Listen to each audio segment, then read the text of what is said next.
Amigos, la vacancia por incapacidad moral es constitucional y por ende es un proceder democrático, siempre que no se abuse de su interpretación. ¿Y por qué les digo esto? No solo porque la Constitución es clara al indicar que el presidente puede vacar, entre otros motivos, por incapacidad moral permanente o física, declarada por el Congreso, no por un periodista, no por una abogada, por el Congreso. Pero como siempre salen los malabaristas mentales que dicen que incapacidad moral es igual a incapacidad mental o que la corrupción no es causal de vacancia por incapacidad moral. Sí, amigos, hay quienes dicen que la corrupción no es inmoral y que tenemos que soportar, aguantar, casi ignorar la corrupción en aras de la estabilidad, gobernabilidad e institucionalidad. Entonces, como siempre están estos malabaristas mentales, vamos a chequear qué más sustenta lo que les acabo de decir, es decir, que la vacancia por incapacidad moral es constitucional. Respecto a esto tenemos un par de páginas de los asambleístas constituyentes que de hecho están en las redes sociales y que nos pueden aclarar cuál fue la intención de los integrantes de la Asamblea Constituyente al incluir esta figura de vacancia por incapacidad moral en la Carta Magna. Siempre va a haber gente que va a interpretar la Constitución de distinta forma, pero teniendo en cuenta lo que los asambleístas debatieron, es difícil que si ellos dijeron una cosa, alguien intente refutar esto diciendo no, es que lo que en realidad quisieron decir es esto otro. Para que tengan el contexto de lo que vamos a leer, en esta partecita del debate los asambleístas están discutiendo si es adecuado mantener la frase de incapacidad moral permanente o sustituirla por incapacidad moral o permanente incapacidad física. Vamos a leer, vamos a comenzar con Chirinos, ¿ok? El señor dice: la incapacidad moral se configura una sola vez. Si el presidente comete un acto inmoral que no es de los considerados en el artículo 202, aunque se confiese y tome la comunión y todo lo demás, ya incurrió en incapacidad moral, que autoriza al Congreso de la República a destituirlo en razón de dicha incapacidad. La incapacidad moral basta comprobarla una sola vez, de modo que para ahorrar un debate que me parece fútil, pediría a la mayoría que aceptara esa modificación. Luego, el presidente de la Asamblea Constituyente indica: en cuanto al inciso 1, incapacidad permanente física o moral declarada por el Congreso, nosotros consideramos que debe quedar como está, por las siguientes razones. Este inciso ha sido materia de modificación en la Constitución del 79 y ha generado constantes conflictos y tensiones. Durante el periodo de su aplicación, en muchas oportunidades, parlamentarios con poca prudencia han amenazado constantemente con la aplicación de este inciso, con lo cual generaron permanente inestabilidad en los gobiernos. Este concepto se ha originado en consecuencia por el cambio que se estableció en la Constitución de 1979, donde se señaló, como se está planteando ahora, que por una simple incapacidad moral pueda ser removido el presidente de la República. Como la incapacidad moral no está precisada, puede llegarse a situaciones extremas. He tenido la oportunidad de leer, como siempre lo hago, los textos de los constitucionalistas más distinguidos, como el doctor Chirino Soto. Él menciona en su texto el caso del presidente de un país vecino que incurría en algún tipo de excesos menores, pero que podrían haber sido calificados de incapacidad moral. Un pequeño exceso de consumo de alcohol en alguna reunión que tuvo y que refiere el doctor Chirino Soto en su obra. El concepto de incapacidad moral, así señalado en la Constitución muy genéricamente, puede desestabilizar a cualquier gobierno y consideramos que esto no es prudente. Por eso creemos que debemos regresar al concepto de que la remoción del presidente debe reducirse cuando tiene incapacidad física o moral permanente, no por un acto con que dé la apariencia de incapacidad moral, sino que se presente como una persona que es permanentemente incapacitada moral. Pero eso no es todo. Señores miembros de la Comisión, igualmente la Constitución del año 20, la Constitución de 1867 y la Constitución de 1860 consideran ese punto de vista que estamos sustentando.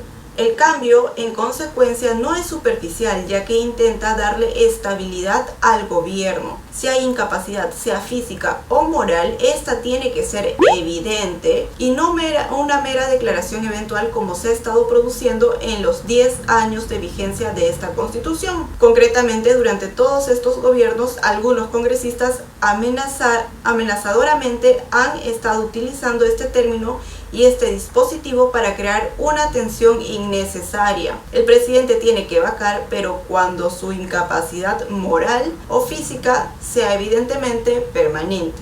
Veamos también lo señalado en un portal de derecho en el que se hace referencia a este tema, y quien escribió este artículo se basa en lo indicado por el profesor de Derecho Constitucional García Chávarri, quien indica que en 1852 se empleó la figura de vacancia por incapacidad durante el gobierno de Ramón Castilla, debido a que el Congreso había llegado al acuerdo de que el Consejo de Ministros asistiera para escuchar la lectura del acta en la que sus miembros plasman su deferencia, su respeto al legislativo. Sin embargo, como esta solicitud no se acató, hubieron distintas reacciones y una de ellas fue el pedido de vacancia, que fue rechazada con 43 votos a favor y 33 en contra.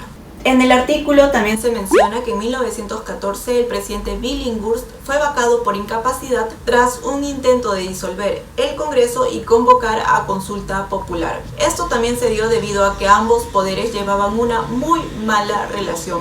Y como ustedes ya saben, antes de PPK y antes de Vizcarra, Alberto Fujimori fue vacado por incapacidad moral permanente. Algunos creen que el señor renunció por fax, y sí, efectivamente lo hizo, pero el Congreso rechazó su renuncia y procedió a vacarlo por incapacidad moral. En este artículo también se menciona lo manifestado por el señor Chirino Soto durante un debate de la Asamblea Constituyente. Vamos a leer lo que dijo el ex asambleísta.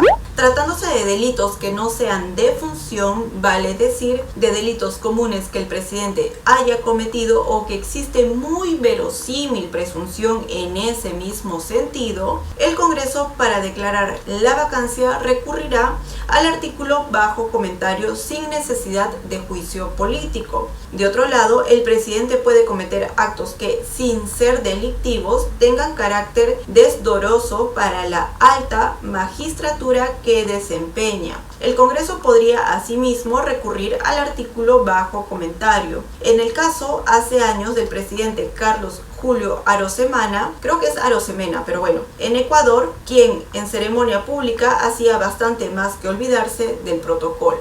Por otro lado, también tenemos una mención que hace este TC respecto a la vacancia por incapacidad moral en su sentencia respecto al cierre del Congreso del señor Martín Vizcarra. Vamos a leer lo que dijeron en ese momento. La respuesta por parte del Congreso de la República no se hizo esperar. El 4 de febrero de 1914, el Poder Legislativo sostuvo que el accionar presidencial, consistente en cancelar los poderes del Congreso de la República y convocar a elecciones generales para sustituir al Parlamento de la época, era un delito contra la soberanía nacional. También precisó que no se le debía ya obediencia porque, según entendía, ya no estaba capacitado para ejercer el cargo. El artículo 88 de la Constitución de 1860 permitía de hecho que el Congreso de la República tuviera competencia para declarar la vacancia presidencial. Además de lo que les acabo de indicar, también hay dos pronunciamientos por parte del TC en los que se hace referencia a la vacancia por incapacidad moral de Alberto Fujimori. Entonces, amigos, no sé si quienes se dedican a decir que la vacancia por incapacidad moral es inconstitucional lo hacen de buena fe, porque en algún momento ya han argumentado esto y no les queda de otra que mantener esta postura, o, amigos, quién sabe por qué motivos ocultos lo hacen. Incluso en este artículo del portal de Derecho en el que se hace mención al profesor Chávarri, este profesor también señala que la vacancia por incapacidad se emplea incluso desde antes de que esta figura se incluyera en la Constitución, debido a que en 1823 se intentó retirar del cargo al presidente Billinghurst tras el motín de Valconcillo. Sin embargo, la vacancia tal cual se incorporó en nuestra constitución o en una de nuestras constituciones a partir de 1834, y desde entonces siempre se ha usado como una figura con contenido político ante un hecho muy cuestionado cometido por el presidente, y no como les quieren hacer creer que, no sé, la incapacidad moral es igual a incapacidad mental, o que la corrupción no es causal de vacancia por incapacidad moral. No se dejen engañar, amigos.